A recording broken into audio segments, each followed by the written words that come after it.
Let's call the meeting to order at 6:32. Let's start with the Pledge of Allegiance. I pledge allegiance to the flag of the United States of America and to the republic for which it stands, one nation, under God, indivisible, with liberty and justice for all. Okay, Julie, would you like to do the roll call? Jim Drolet. Here. Jan Gaffney. Here. Tim Holcomb. Here. Allison McFadden-Kiesling. Here. Nancy Moon absent. Alan Panter. Here. Maggie Sands. Here. Julie Meredith here. Okay, could I get a motion to approve the agenda, please? So moved. Is there a second? Second. Great. All in favor, please say aye. Aye. Aye. All opposed, nay? Ayes have it, thank you. Call to the public? No public? Okay. Consent agenda. Okay. I'll move that we approve the consent agenda as presented. A second. Thank you. All in favor, please say aye. Aye. All opposed? Nay? Nope. Thank you. Passes. Friends of the Library Report. The January book sale was one day shorter than the prior book sales, and unfortunately, due to significant weather impact, our sales reached $5,768.58. And we did some benchmarking of other libraries, and ours are 4 days, and a lot of them are only 2. So, we figure we can keep it at 4 for the balance of the year. One good thing is that we get vintage books donated to us, and we're using a bookseller, amongst other things, called Rabbit Hole, and they have sold for us $3,446 in vintage books. And Last year. For last year. Wow. So, we get 50% or 30% of whatever they sell. Mhm. Yeah, so that's a significant amount of money for us. And we have a couple of people who are working on the library website as far as the Friends of the Library are concerned. So we'll be presenting our thoughts to them next month. Wonderful. Thank you. Thank you very much, Linda. Okay, and now on to library statistics. So this is the first month we've started using our newest, I know I've said new several times, when we talk about statistics, we've changed the way we've done it several different times. But this is in-house coded statistics gathering software by my assistant, Kyle, who is leaving us unfortunately at the end of the week, but that's okay. He finished this project before he left. Great. Good. So what I gave you is literally all of the statistics that we're gathering. I gave you everything, just in case there was something that we hadn't been giving you that you wanted to see differently. Okay, some of the improvements that we did between the other version of this one, automatic percentage change in the upper right corner. Oh, I of see each of that. the things. That's I thought that was a really cool. That's really cool nice, add- Cool addition. And yeah, so and believe me, it is significantly easier to generate. Oh, good. Yeah, we have about 8 or 9 systems that we pull data from, that we need to pull data to get into this system. And so there's several different, instead of having to manually type everything in like we have been for the last year, we have importers. Basically, we just grab the file that it gave us and import it right into there, and it just brings it all in and tallies it for us. So if there's any particular statistics you want me to leave out, please let me know. If there's anything you want to make sure I keep giving you every month, please also let me know. I know there's some missing like 2024 stuff, but that was something we may not have actually gathered the previous year, or I didn't give them the file, one of the two. So I apologize for anything that's missing from the 2024. Everything should be in 2025 at this point, for the month of February. So, or whatever month that is, I'm sorry. December.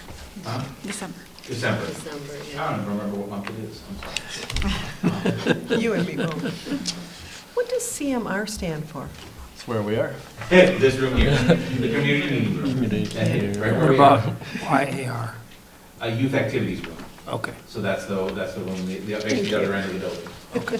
So so if you want me to change those, I can change the names pretty easily. No, that's fine. Now, once we know, I think they'll. Yeah, Okay. we'll remember it, yeah. So the ones at the bottom are the totals of the youth activities room plus the All the business other center. ones, yeah, so there's a complete, all the rooms, and then there's an individual room breakdown, so showing you that we are keeping each stat separately. Okay. So that we can do things like, well, what rooms should we, you know, if we have to change anything about a room, Okay. you know, that sort of thing. All right. Can I ask a question? Go right ahead. Sir, do you know, on the year, the number of visitors and circulations are both down? Do you guys know how we fit for the year? Year to date? The year totals are on a different sheet you've got. They are, but compared to like the year before. I can get that, I don't have it in this Okay. particular sheet, but because we go month by, you know, this is the I monthly understand. ones. Yep. I can generate a yearly one, if you'd like me to do that, for next month's meeting. Just a question, you don't have to generate it as a Well, like I report. said, it's significantly easier now. Oh, okay. So I should be able to do that without too much trouble. Mhm. So I can generate that one for you for next month. Thank you. Yeah. The 2047 new library cards on the annual review, was that brand new users to the library? Those are, yes, those are, Or well, replacement cards. those are all brand new cards, anybody who is Great. registered brand new this year. Wonderful. That's a lot. In the grand scheme of things? Well, not really, but for new cards? For new yes. cards, yeah, that's what I mean, yeah. Oh, Okay, here. any other questions? No. Thank you very much, You're Bill, welcome. it's great. Like I said, if you have any changes, anything you want me to pull back out, so because yes, and now it's what, 4 pages long, I get that. I don't think you need, if you want 4 pages of stats every month, that's fine, I can give that to you. And then the 2025 year in review, that's from Sissy. Oh, it is. Yep. Yeah, so that, yeah, so these statistics plus some other ones were used to generate this infographic that Stacy puts out every year for us. Yeah, I like this, that's really nice, thank you. Okay, and Julie, the library director's report, please. Okay, so under We Are a Community Collaborator, CIDL hosted the American Revolution Experience exhibit in the Youth Activities Room from Sunday, January 4th through Saturday, January 10th. The reason it's back on my report is because I have the statistics for how much it was visited. So over 100 people attended the opening ceremony ribbon cutting on January 5th that was hosted by the DAR and the Chamber of Commerce. And then 621 people visited the exhibit during the week, so that's over and above that 100 people who came to that initial opening event. So that was nice information to have. In terms of We Are a Go-To Place for Learning and Resources, on February 5th, the CIDL website redesign team had its project launch meeting with Clarivate's Vega Web Builder implementation team. The CIDL team includes Sissy Phillips, who is our head of marketing and engagement, Chelsea Pridmore, who's our teen librarian, Bill Bowman, who's our IT manager, Kyle Rush, who's our IT intern, David Silberman, who is our head of adult services, and Neil Parr, who's our innovations librarian. We've added Tim Holcomb, who's our library board trustee representation on that, and then myself. Using the Basecamp project management software, our team will collaborate with the Vega team to develop a new library website with a proposed rollout date of May 1st of 2026. There will be weekly meetings to keep the work moving forward. The first steps our team is working on include selecting an initial design template, Vega training, and the creation of the new site map. We plan to present a draft of the website to the library board at the April 13th, 2026 meeting prior to its rollout. In terms of We Are a Vital Organization, I just wanted to give you kind of a wrap-up about on January 7th, the library's fire suppression system did arm unexpectedly. There was no fire, but it was discovered that the belt on the compressor broke and 4 small pipe leaks caused the air pressure to drop and the system filled with water. Fortunately, other damage was minimal, just some wet ceiling tiles needed to be replaced. The library remained open its regular hours. Because the system armed, we were on fire watch the night of January 7th. Repairs were made on January 8th by noon. And we, of course, would like to thank the Independence Township Fire Department for their kind support during this situation, including special visits from both the fire inspector and the fire marshal to check on the work. We appreciate their support very much. Work continues on the development of a space plan for the library's delivery and storage room. The team working on this project includes Arlene Weber, our facilities coordinator, Stacia Serafin, our head of youth and teen services, Jim Drolet, our library board trustee and the Friends book sorter captain, and then myself. Library Design Associates provided an initial floor plan that includes compact shelving for library and book sale storage, an improved workspace for book sale sorting, improved storage for maintenance supplies, and more space for interlibrary loan delivery and pickup. The library team reviewed the design and provided feedback. The first round of input was incorporated into the design, and it was shown to the Friends of the Library Board at their February 12th meeting. A meeting of the library staff that includes representation from each department will take place on February 18th. This group will begin the process of refining the details of the specific depths and measurements of the library storage shelves. We anticipate bringing a project proposal to the library board at the March or April meeting. Production lead times for shelving and materials are approximately 10 to 14 weeks. A project like this will need to be executed after a book sale when what is stored in that room is minimized. We will propose the end of September or early October for this work to take place. That's great. Long overdue. Yes. Long overdue, but it's a big project and we need to make sure we get exactly what we need, so. Preparations for the library's 2025 audit have begun. We have access to Suralink, the project management software that our auditor uses. The administrative team met and has gone over all the list of items that we need to compile to divide up the workload, and uploading the requested materials has already begun. Of course, there will be more requests for items that will happen during the field work portion, and that's scheduled to be the week of March 23rd, but we're already on top of that and getting that work going. Next item, in an effort to streamline the payment for rentals of the community meeting room, the administrative staff will begin providing electronic invoices through the library's PayPal account to allow for credit card payment online. The board approved the creation of a PayPal account for the library during the pandemic to provide a mechanism for payment of copies and other services that were being provided curbside.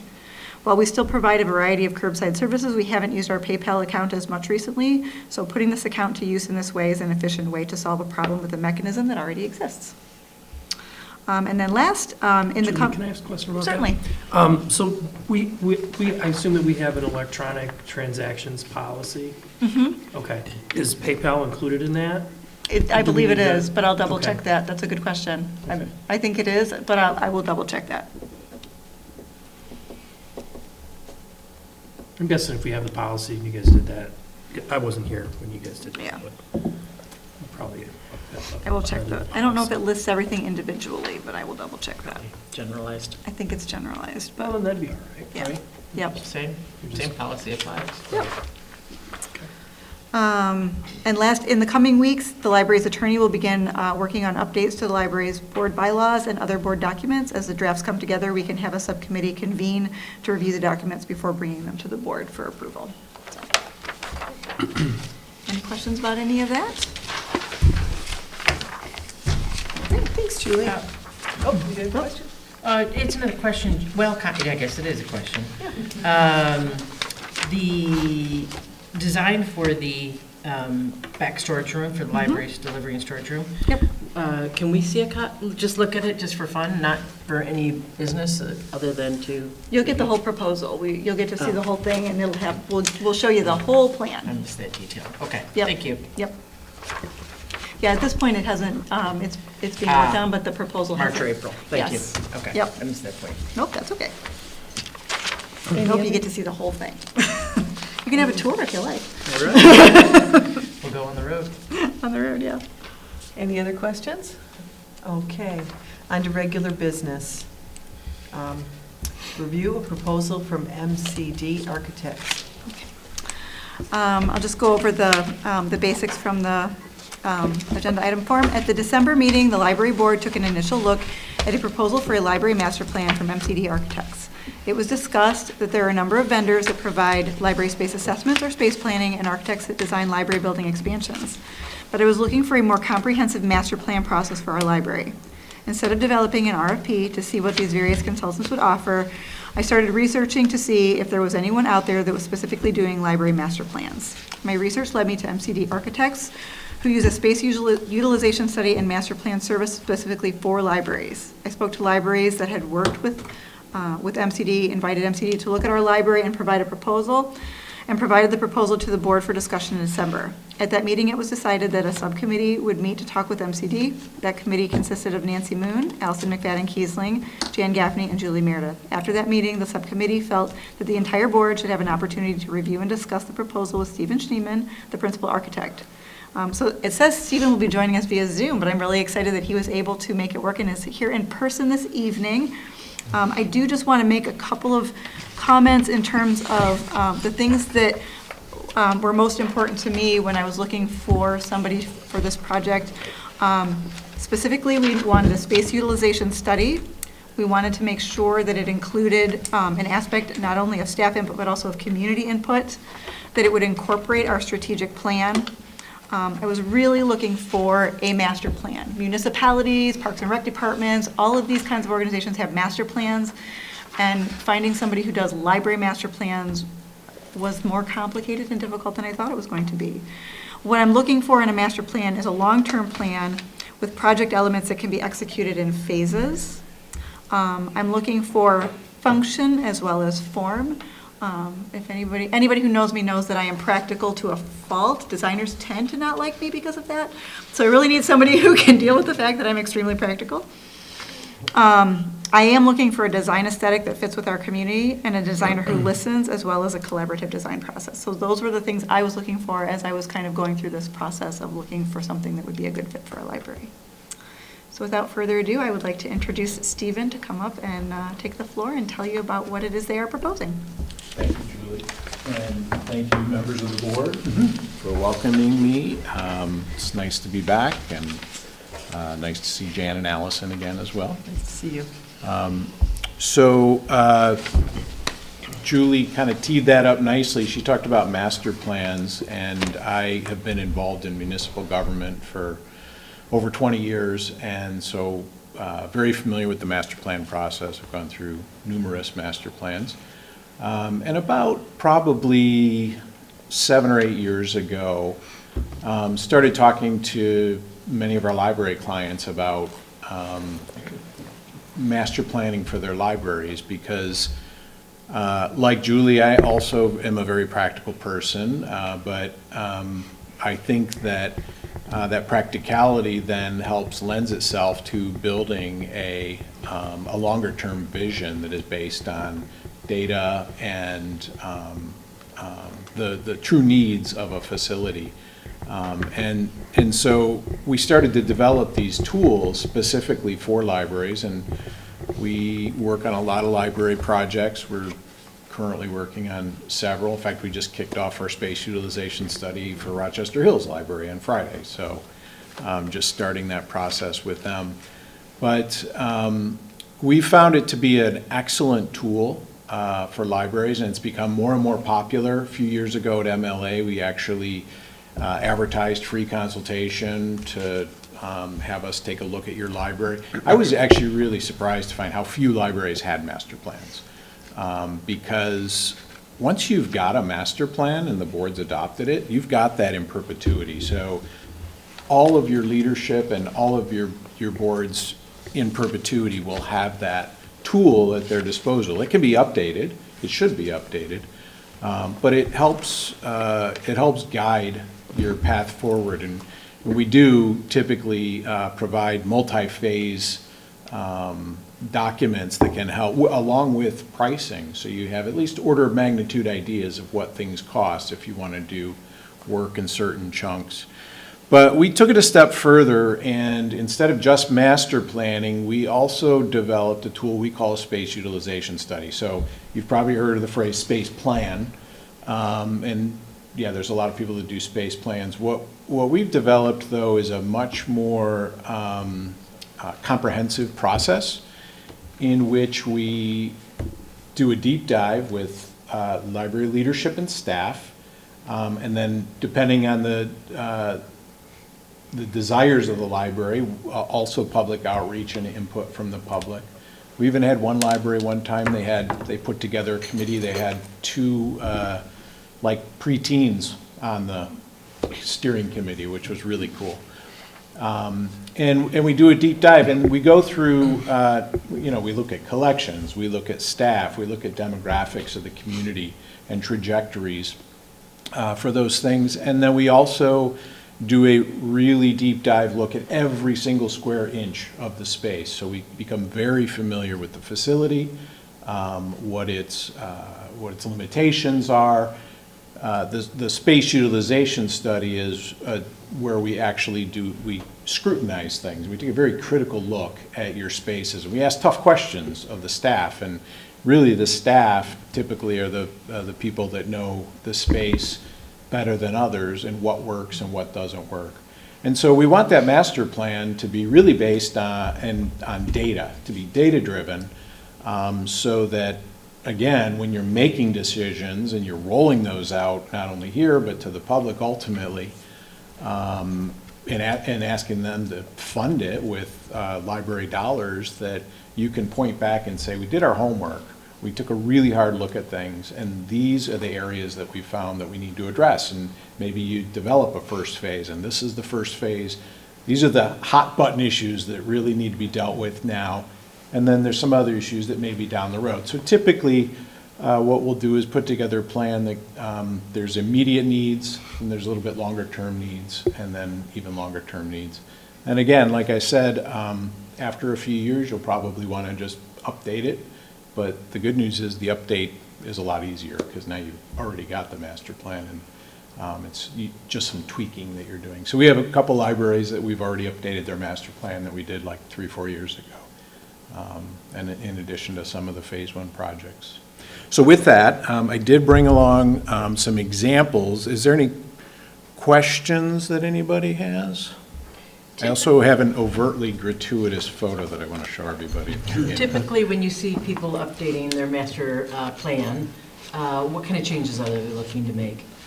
So I'll get, a lot of times what it is they just thought of something else, or something else came up in the year or 2 or 3 since the master plan was done, and so we'll talk about a solution for it. And so one I just did, it was very simple. They wanted a storage shed, and they wanted to relocate their dumpster enclosure. So not like really exciting stuff, but we just adjusted the master plan accordingly, and fortunately it worked out fine. So now they know where that's going to go. And I should mention too, through our master plan process, we also develop basically a conceptual design. So you'll have a new layout of what things may want to look like moving forward. Even it could be, 5, 8, 10 years down the road.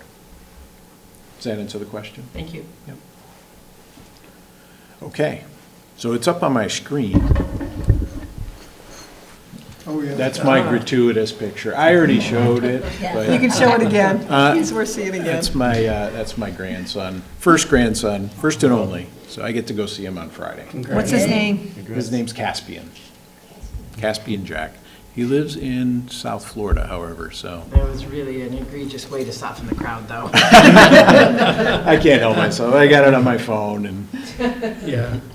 I have 3 daughters, and they never made it to my screensaver on my phone, but my grandson. So, okay, so this is, I've got 3 examples. One is Orion Township, which we finished up their master plan probably just over a year ago.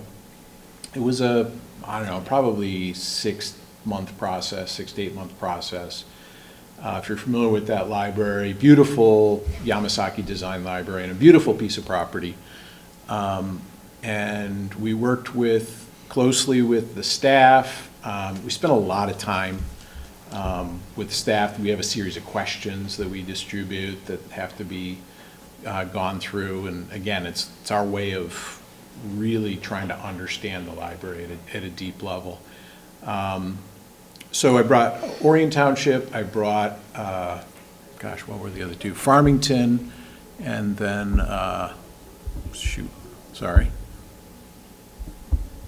one other. Flat River. Flat River is in Greenville, Michigan, which is north and east of Grand Rapids. Growing community, it's sort of an exurb of Grand Rapids. Interesting, Orion Township, if you're familiar with the library, they get a beautiful piece of property. So we got to not only develop and work on the library building itself and look at their needs, their growing community, but then also help master plan the entire property. So that was really fun. Flat River is an interesting one because they got a football field given to them for $1. So we've been master planning that. And we just started phase 1 for them. So we're actually going to be doing some projects on the field. One of them, I don't know if I shared this when I was here before, it's just stairs to access the field with a slide next to it. So that's going to be a lot of fun. And there's a sled hill there. Some parking, some strengthening pedestrian connectivity across the street. And then Farmington is actually 2 branches. We master plan both branches. And those are fun because the person that's running the project in my office is my daughter, who's a civil engineer, and these were the libraries she grew up going to because we live in Farmington. So lots of good stuff, and they're doing their phase 1 projects as well. So the board decided we're going to deploy some money here for the main branch and some money for their downtown branch so that everybody can feel like their libraries are improving. So I don't necessarily have to go through all these because I can talk for a long time, but I do want to at least give you some visuals. And I'll start with Orion, just because it's probably the closest. This is the space utilization study. So what we do is, first of all, we start with drawings. We draw the entire building. Oftentimes, we have a really good working relationship with LDA. We work with them on, I'd say, almost all of our projects. If they need an architect, they call us, and when we need help with furniture and that sort of thing, we call them. But we'll start with a plan, and then through a series of meetings and interviews, we'll start to gather and build data. And what we end up doing is we take every single space and we rank them based on the data that we got. And then we use this graphic to sort of show where the hot spots. So Orion Township, if you've ever been to their library, this is the space that you walk into when you enter. There's a sort of forecourt that's actually outside. And then a large vestibule walking through this. So this is one of the areas that is the most challenged right now.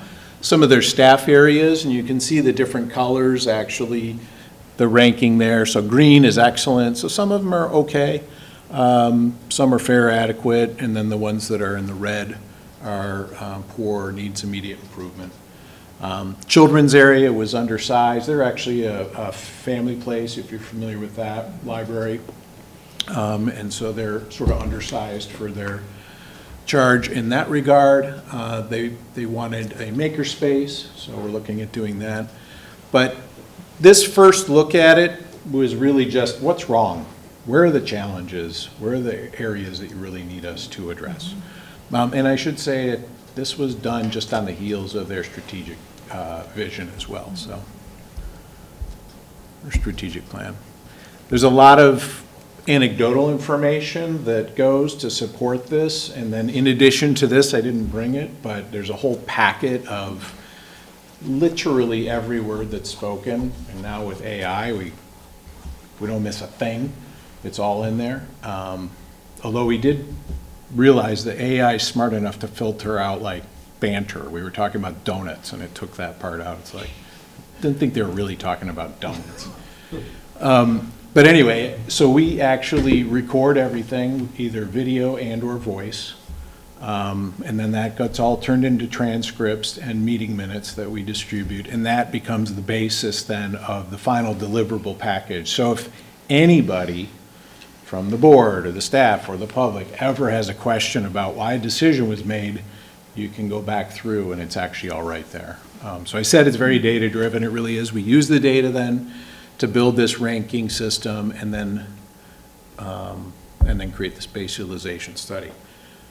Once that project is done, and that's usually a couple of months, 2 to 3 months, depending on the size of the library, then we'll jump into, we literally have another kickoff meeting. So we can do a kickoff for a space utilization study. We call it a SUS for short. And then we do a kickoff for the master plan. The master plan is, it's the more fun one of the two projects that we do, because now we get to, instead of being, critically thinking about everything and scrutinize everything, now we get to envision what the future is and dream about not only what we need in solving problems, but also what could be, because it is a master plan. And so the master plan, again, this is casting future vision for what the library is. So you've got a strategic plan. You're hearing from the public what the public would like to see. You may or may not have funding to do all of these things immediately. Most libraries do not. However, moving forward 5, 8, 10 years, the potential is there. So that's why it's nice to have a vision for what you could do, have a plan for what you could do in the future.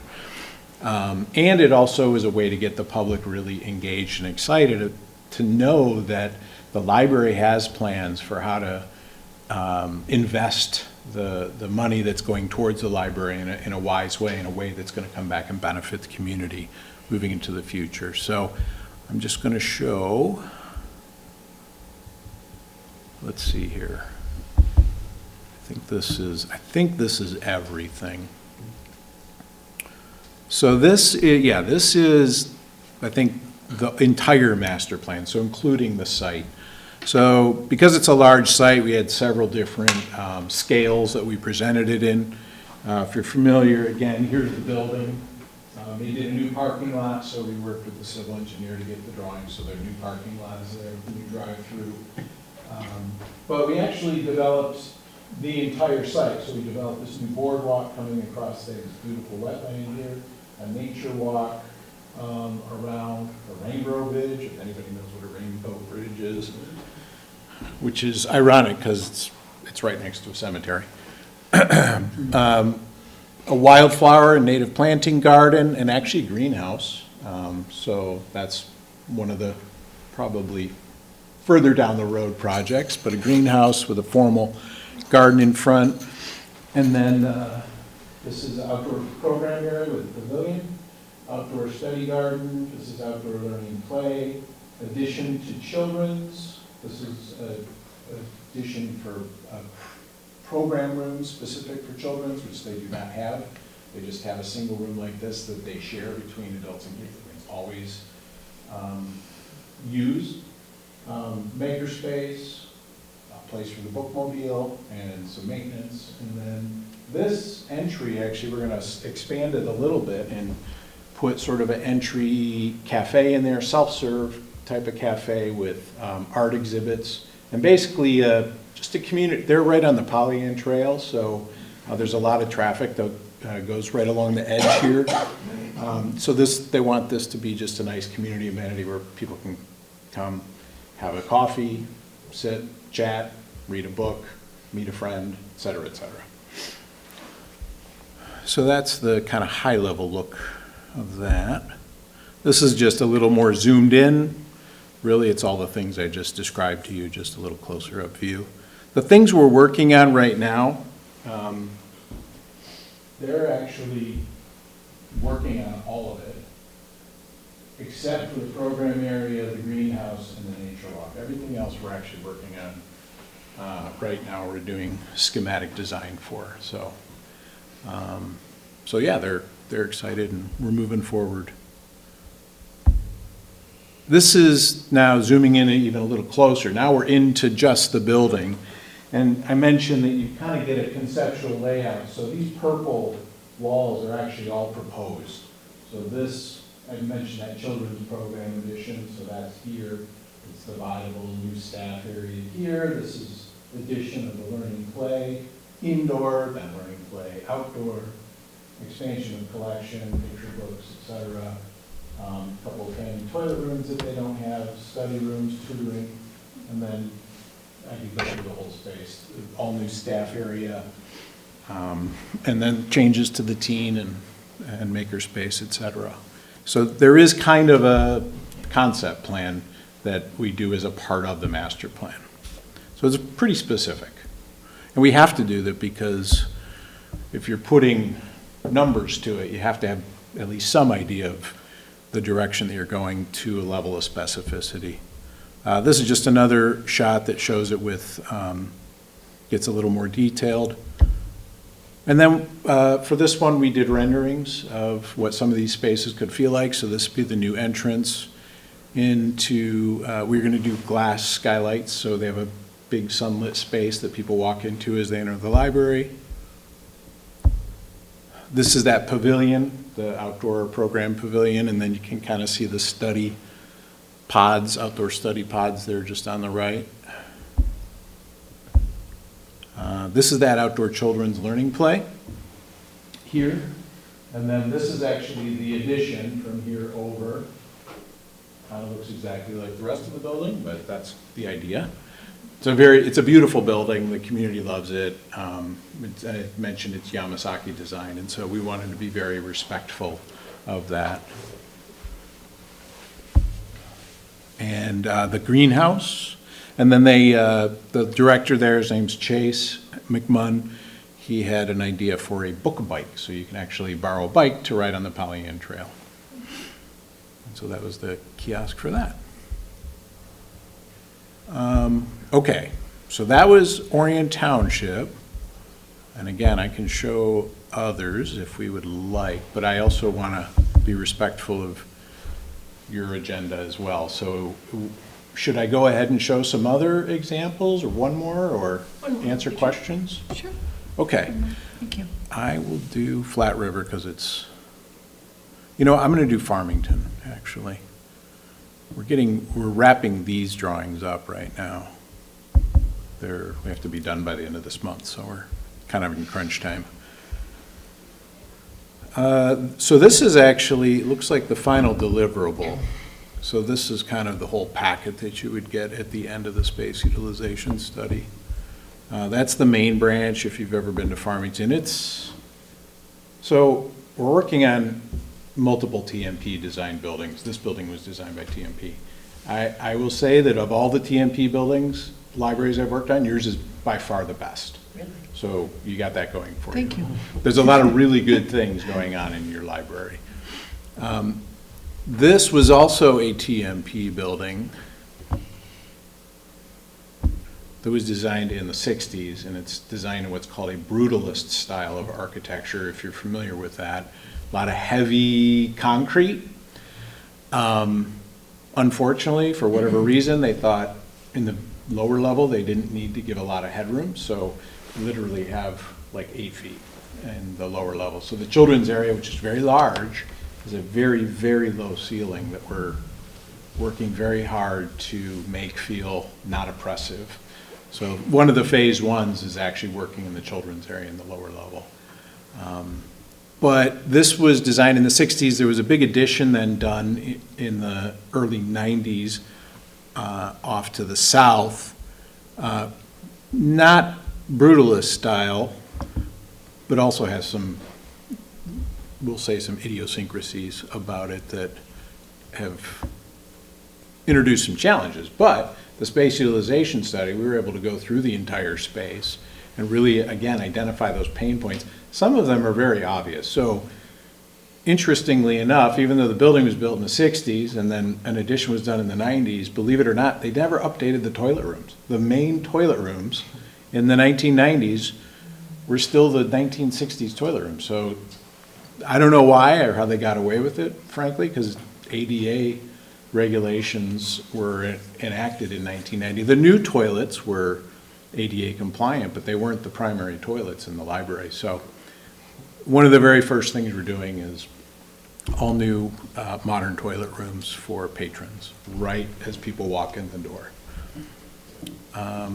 This is just, you'll see a lot, there's an executive summary and all the minutes, and I probably just scroll through. This is all just to show you that this is the collections data. So we look at existing collections, but also what's coming. So what the projections are. Some collections are growing, need more space. Other collections are being weeded out and shrinking. Periodicals are shrinking everywhere just because there aren't very many of them anymore. And so then as we do the space utilization study, we build that as a part of our data set, and then we use that in the master planning as we're starting to figure out where collections are going to go and furniture and how much space they need to take up.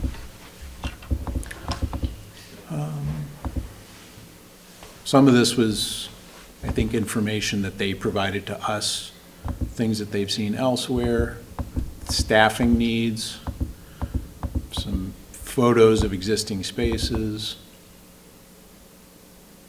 Oh, here we go. Get to some pictures finally.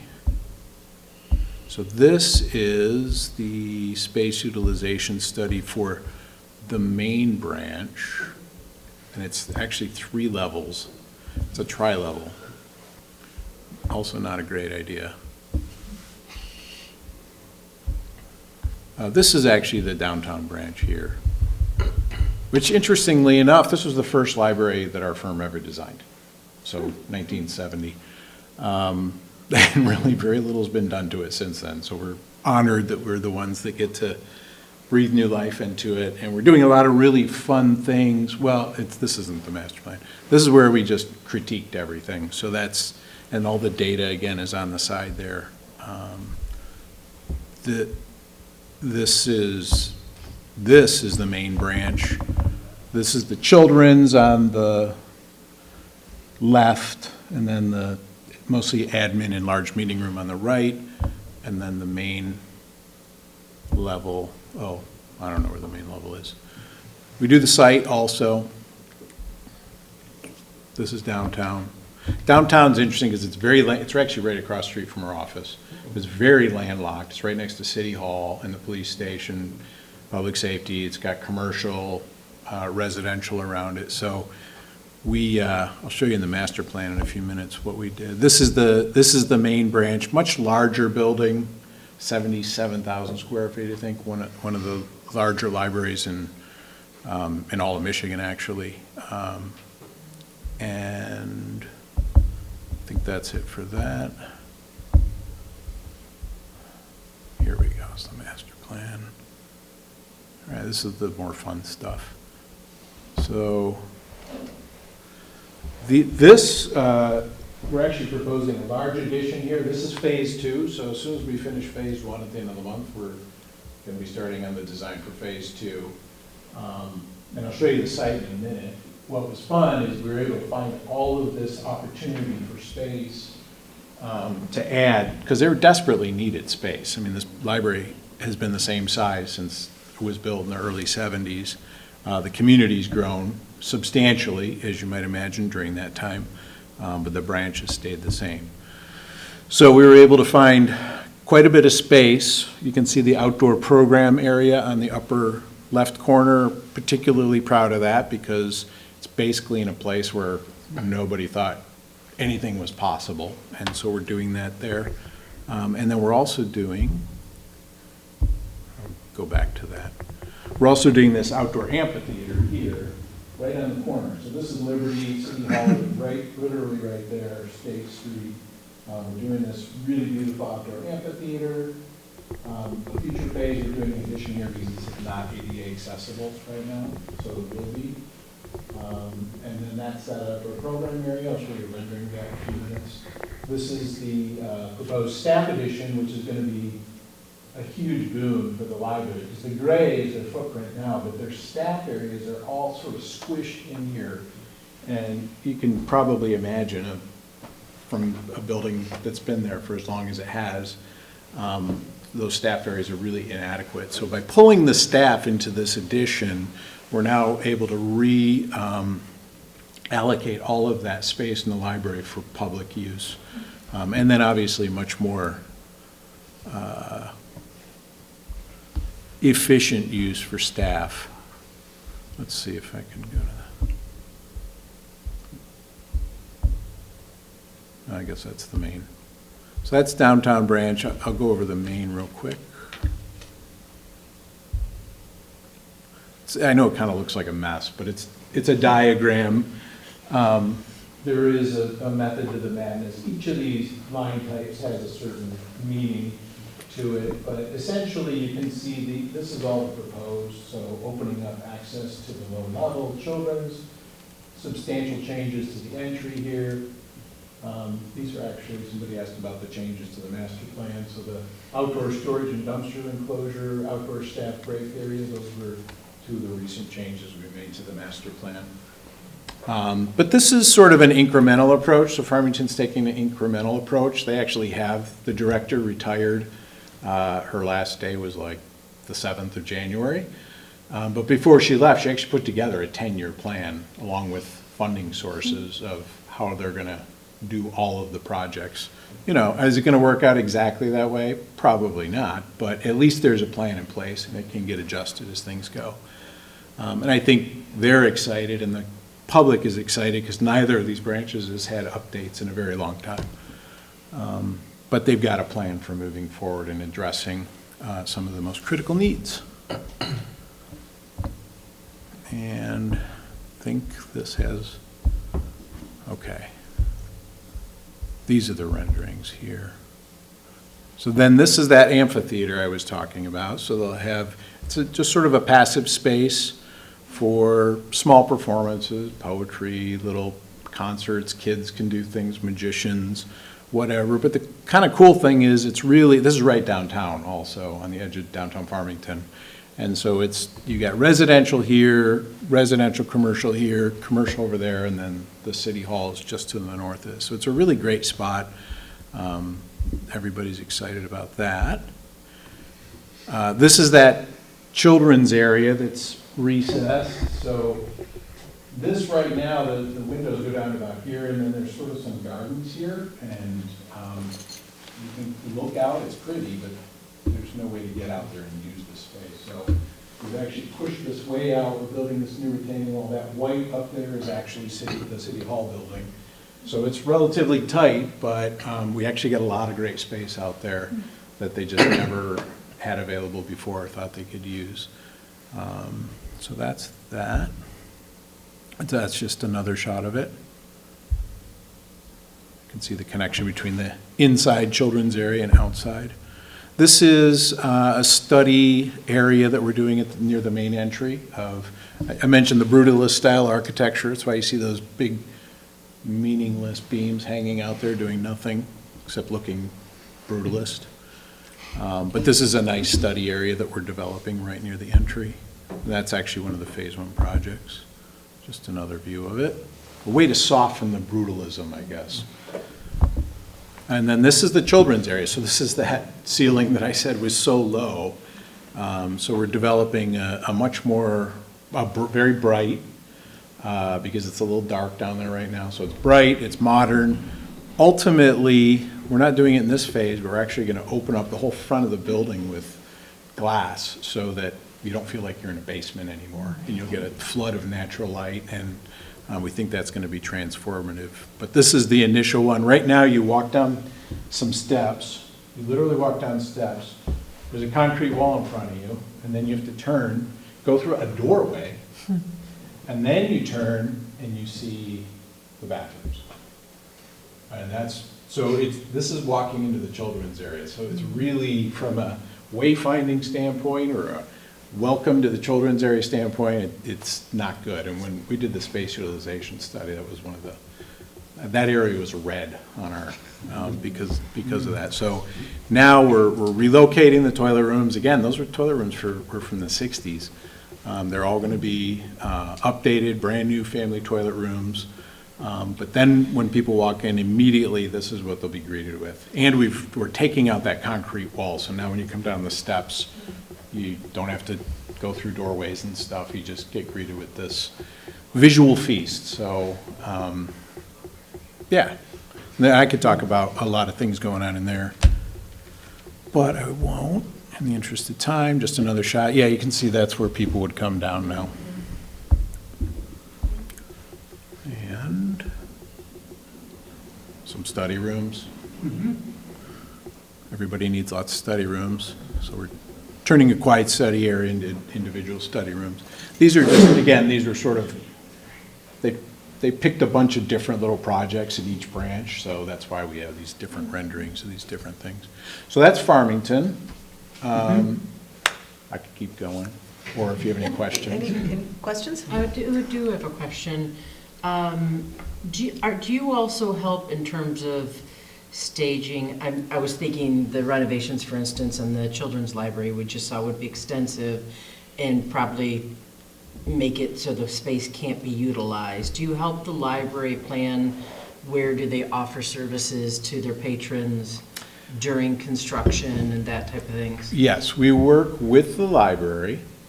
Typically, we will also like to work with the construction manager. So we don't really need a construction manager involved for the space utilization or master plan. But when you do start to move into a project, whatever that may be, we highly recommend working with a construction manager. And so we would suggest partnering with one, preferably one that has library experience, because when it comes to most of the libraries we work with want to continue to function and be open to the public while they're renovating. And so there are firms, and we know a number of firms that we work with, depending on the size of the project, that we can recommend you talk to. And they are, they're experts at helping libraries continue to maintain operations. And then also, they're very good at, they'll come in at 6 a.m., and so by the time the library opens at 10, their day is half done already. And so they'll be as disruptive, as least disruptive as possible. Have you seen occasions where libraries bring in like temporary structures to hold parts of their collections and things, or is it normally managed within the existing walls? I've never worked with a library that brought in a temporary structure, but oftentimes what we see is,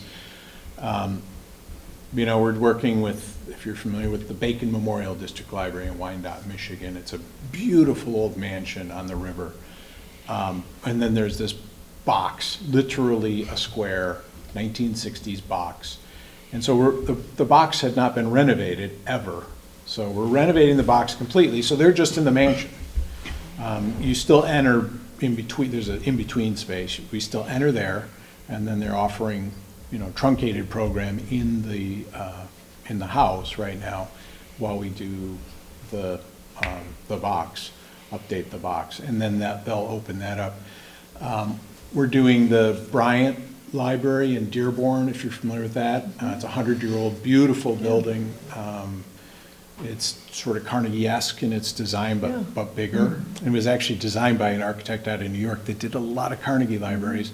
This one happened to be funded by somebody with the last name of Ford, however, so it's a beautiful library, but we're doing the whole lower level while they maintain operations on the upper level, and then they're going to flip. And then they'll have operations on the lower level, then they'll do the upper level. So so we're really, and then we've got other libraries that they move out. So Fraser, somebody drove a truck through their library, and so they're now in a strip mall going on 2 years while we design the brand new building for them. Well, it's a school, but we're adding on to the old historic school. Another one we did in St. John. They were in a strip mall next to a Chinese restaurant for a while. So yeah, it runs the gamut. Okay, So, thank you. Yeah. Yes, sir. Any other questions? Yes, please, if I may. One easy question. You said this was a TMP design, Farmington and Clarkston? You Yes. referred to TMP design? And Rochester Hills. And we're working Rochester on. Hills, okay. Mhm. What was Orion Township again? Yamasaki. Yamasaki. Yamasaki's the architect that designed the World Trade Center in New York City. Very famous architect, yes. Yep. Interesting, interesting. One more question, not quite as straightforward, but I have to ask. When you do these designs and you're refurbing them, are you considering building security? And I hate to ask this, but active shooter type stuff? Yes, only insofar, Jim, as we are guided by the leadership and staff. Okay. So let me retract that. If I saw an instance where I thought there was a potential, that something that was being proposed in a design would potentially open up staff to Danger. something dangerous, then we would certainly bring that up and Okay. mention that. But typically, it is in a response to a request from staff. So actually Farmington, I don't know if I can find it, but in the master plan, you'll see we actually added a hallway out of the admin wing directly in, because right now there's only one exit out of that admin in the main branch, but we added a corridor, a back corridor that goes right into the emergency stair, so now there's 2 ways out. But that was at their request. But we do, and we do a lot of libraries. We also work on a lot of churches, and churches also have upped their security. So we're doing, we just finished up a project in Milford, and we did these beautiful custom designed planters right out front, but they're basically barricades so that they're concrete and they got their own foundations. They look really nice. They work really great with the architecture, but they have a purpose. That's good. Very, very informative, Stephen. Yeah, it was. Thank you. Thank you. Yeah. Any other questions? Okay. Thank you very much. It was Stephen. my pleasure. I mean, I love to talk about what we do, and so. You're passionate. That's great. Yeah, well, and I enjoy it. So, Florida. thank you. All right, thank you again. Good night, everybody. Thank you Thank you. very Thank much. you for coming. Appreciate it.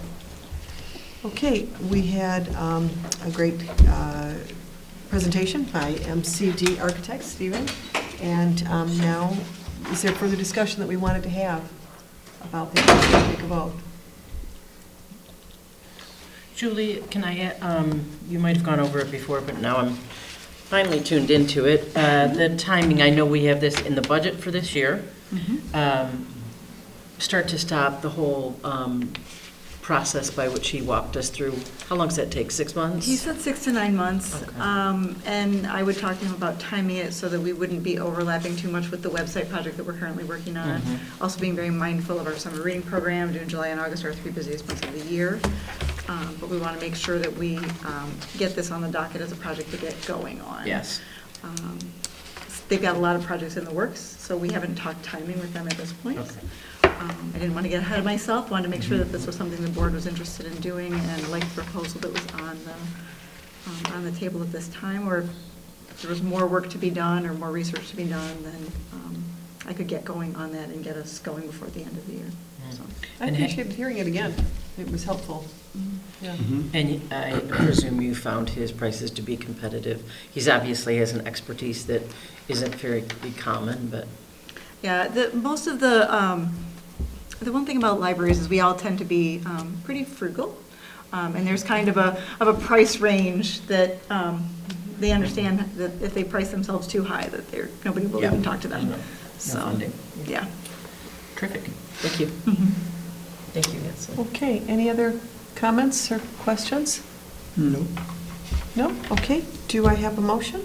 May I make a motion that we accept the proposal from MCD Architects for a space utilization study at 16,000 and a master plan at 12,000 with a planned lead time of 6 to 9 months? I'll second. Wonderful. Okay, we have a motion on the floor. Is any other comments? Okay, everyone in favor, please say aye. Aye. Opposed, nay? Ayes have it. Thank you. Thank you very much. Thank you very much. Okay, the next item on the docket here is the review and approval of Allied Public Service, Building Service Contract. Okay. So this is from Arlene. For the past few years, we have had a comprehensive facilities maintenance contract with Allied Building Services. This includes a regular list of tasks that are monitored on a monthly, semi-annual, and annual basis, in addition to our regular as-needed work list.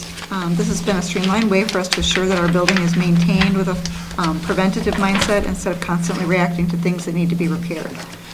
The facilities coordinator oversees the task list to ensure everything is being completed, as well as creating the monthly list of minor repairs that need to occur.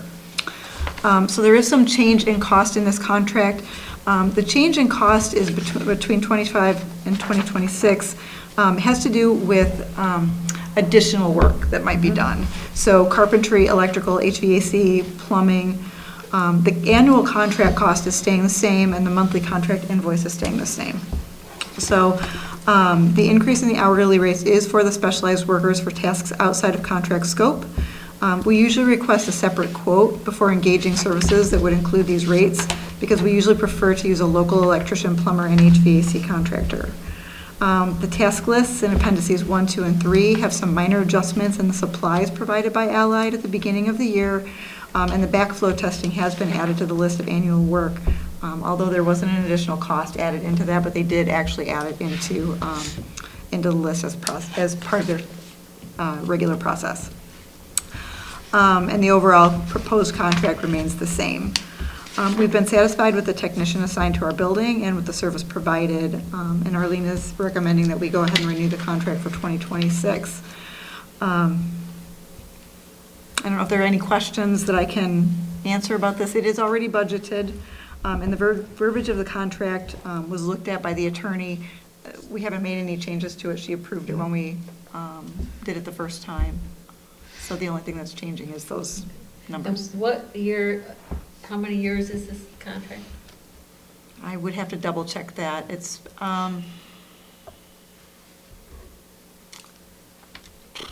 this particular contract is just a year, but are you asking how far back the contract goes? Yeah, well, because of typically 3 to 5 years, we rebid, and I just wonder where we're at in the. We haven't rebid it. I suspect that this happened just before the pandemic, but 3 years ago, we started researching other companies that offered similar services and didn't find anybody that offered something that was this particular mix, the deal where they come in every month, 2 days out of the month, and do a list of tasks. Most places, it's more on a contracted basis, project by project. Okay. So we weren't finding the kind of thing that would be an equivalent. Okay. So We might want to revisit that. I'm not opposed to this because of the relatively minor change in the hourly rates and the fact that the monthly rate stays the same. Okay. I don't have a problem with it, but at some point, I think talk to it needs Arlene to about be an RFP revisited. maybe for next year, a full RFP process. Okay, any other discussion? Sorry, One, Yes. or go ahead. They check the fire suppression systems as part of this contract? That's actually a separate That's company that separate. does that, yep. So Okay. Absolute Fire does our fire suppression system. We actually have multiple companies that handle fire, and they're outside of this. Although Allied does come and support us, for example, it's been a couple of years ago when we had the fire suppression system give us issue, and Allied came in and supported us in terms of the cleanup process. But Absolute Fire was the one that actually did the suppression system. So Allied came in and helped us with the water that hit the floor and cleaning up the carpet and drying everything out, sort of the mitigation of the water. But Absolute Fire is the one that does the suppression system itself. Thank you. Mhm. I was just gonna say, I was looking at the contract verbiage, and under general conditions, I noticed that there was like an absence of, does not include any like affirmative indemnification language at all. What do you mean? So for instance, this contract, it limits Allied's liability for consequential damages, but it doesn't include any affirmative like indemnification language in the sense that, you know, if you look at this one sentence in particular, furthermore, in no event shall Allied be liable for consequential damages. I wondered if that like risk positioning is something that Ann and her team felt comfortable with. I was kind of curious about their position on that. I can take it back to them and have them take a look at it. Yeah, because that's the only thing that kind of stood out when I was looking at it closely. I was like, that's kind of like pretty broad and non-specific, so. But I hear what you're saying, but the first sentence is, Allied shall be, no. Except, will not be liable, except those directly due to acts of its own employees, agents, and subcontracts. The sentence is, before that, says that they would be if they're at fault. I'm not quite sure. I'm not But then aware. following that, it says furthermore, Yeah. like, should, in no event, should they be liable for any consequential damages. Yeah. So that kind of seems like a potential risk exposure to us, but. Can you have our lawyer I can look take at it, this? I can take it back to Ann and have her take a look at it, yeah. Yeah. Better safe than sorry. Mhm. So we table this? Yep, we Yeah. can do that. Yeah. So I would just be more comfortable having some clarity on that, but. Is there any The other second discussion? We're sentence seems tabling to vote, but Right. contradict the first, so that's kind of. is there anything else about the contract? Since she's, go ahead. So what's the time period that's being envisioned or proposed here? Is this an annual contract? It's an or annual is this a- contract. So Mhm. we're already a month and a half into it, and we're talking about tabling it? It goes month by So who's maintaining month. the property right now? They do. They hold it over from They're month to still month. doing it, they're Yep. still doing the work right now? Yep. We actually asked them about working on it back in November, and due to trouble getting the staff together with Allied and whatever, it got pushed back, and he said, well, we're going to continue to maintain service month by month until we get to the contract, so. So we'll revisit this next month, right? Okay, yep. Okay. And After- I'll get with Tim and make sure that Please. I've, Thank you, Julie. Yep. Did anybody else have any I other? presume it's just not written very tight, that it Yeah, does because- apply to, I agree, Yeah. having, tightening up the languages probably makes Yeah. sense, but in my read of it, I do think that what they're trying to say is Yeah. not liable for non-employees. Right, exactly, because that first sentence does say that, Mhm. but then they kind of back. But then when it says in any event, that Yeah. kind of could Negates it. contradict the Yes, no, no, no. initial And we're, statement, so. the reality is, we're not lawyers. Yeah, I mean, I'm not Yeah. obviously at all, but usually No, when no, I no. have seen stuff like that, there's like an indemnification clause that, It's so very both parties specific, will like yes, yes. have a saying it's- position to be protected from. It's a good catch, that's what I'm saying. Yeah. It's, because that's not our area, so it's a good catch. Right. Yeah. Mhm. Is there anything else anybody is concerned about that they'd like Julie to ask the lawyer when she goes to talk to her about this? They've been a good partner thus far, right? I They mean, they have have a good been. history with us. Yeah, they assign a specific technician to our building. That technician comes every single month, and we can email back and forth with him and let him know projects that are coming up, so that when he comes to the building, he can pick up materials and things as he comes. He gets to know our building. The thing that's been very helpful is that the technicians get to know the specifics of our building. So the specifics in our building are, you need to be careful about where you leave your tools, because we have a children's department. And so you can't leave the ladders out in the public spaces, and you can't leave your wrenches sitting out, and they're very good about that. Once they learn, and when they flip over to a new person, the previous technician teaches the new technician. We've only had a couple of technicians change out. The gentleman that we have right now he's great. He's very mindful about asking staff to check the work and make sure that it's up to our standards, and yeah, so it's been a good relationship. My pocket lawyer, ChatGPT, agrees with the assessment that they are talking about their own employees, and anything beyond that is not.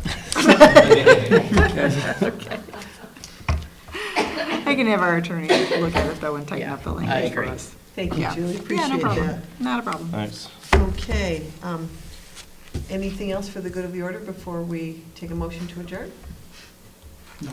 Okay, I'll accept a motion to adjourn, please. So moved. Second?